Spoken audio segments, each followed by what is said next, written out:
o Evangelho do dia, queridos irmãos e irmãs. Em nome do Pai, do Filho e do Espírito Santo.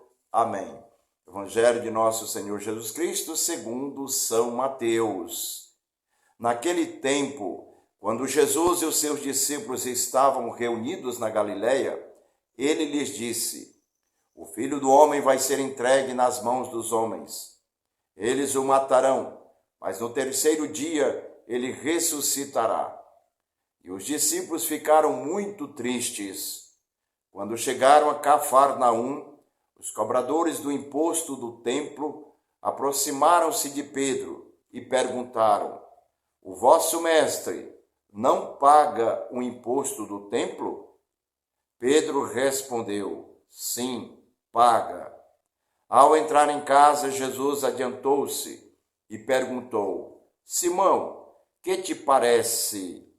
Os reis da terra cobram impostos ou taxas de quem? Dos filhos ou dos estranhos?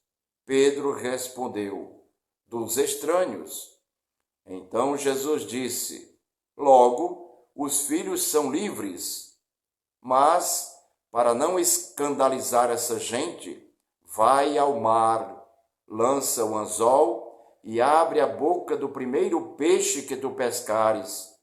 Ali tu encontrarás uma moeda. Pega então a moeda e vai entregá-la a eles por mim e por ti. Palavra da salvação. Glória a vós, Senhor. Vejam, queridos irmãos e irmãs, Jesus está deixando claro que as coisas do mundo pertencem ao mundo. Mas Jesus está no mundo, está vivendo no meio de nós.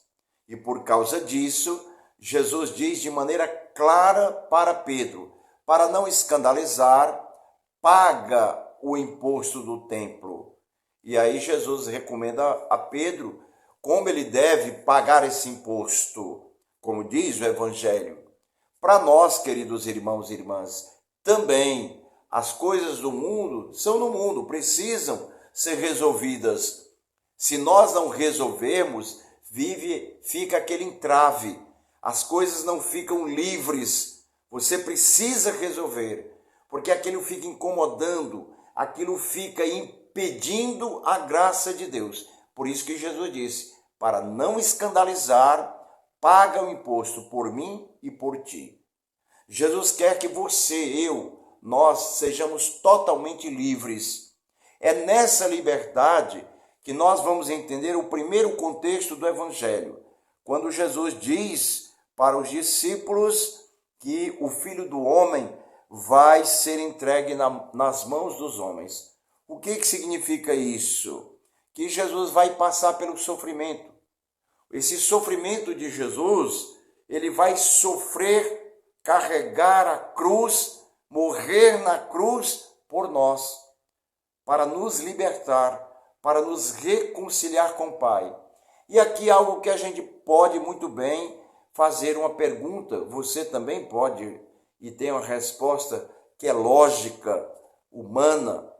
Jesus poderia evitar tudo isso? Jesus precisaria passar pela morte, por esse sofrimento todo? Não. E por que Jesus assim o quis fazer?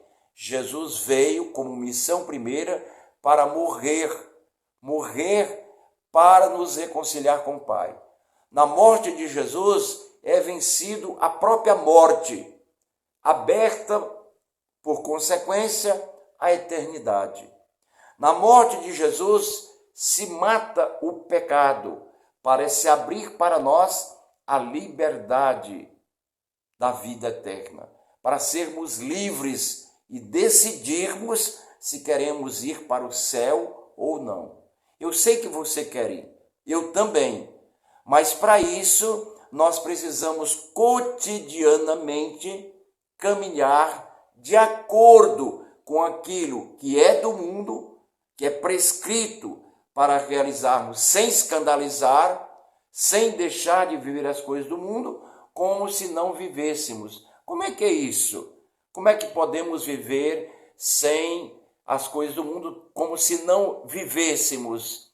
Significa desapegar-se, viver naturalmente. Por exemplo, aquilo que você tem é suficiente para viver. Se não é, busque o suficiente, a dignidade. É nesse sentido, porque tudo depois é passageiro, tudo vira pó, mas ao mesmo tempo tudo é graça de Deus, tudo é riqueza, porque vem no nosso coração, na nossa mente, na nossa vida e se transforma para podermos ganhar o pão de cada dia. É isso que Jesus diz. Se assim o entendermos, vamos entender depois porque também precisamos morrer para podermos ir um dia viver face a face com o Senhor.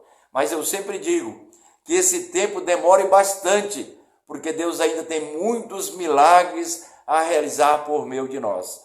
Por isso, viva intensamente cada momento, cada instante da sua vida, na graça, no poder e no amor do Salvador. Deus abençoe em nome da Trindade Santa, em nome do Pai, do Filho e do Espírito Santo. Amém.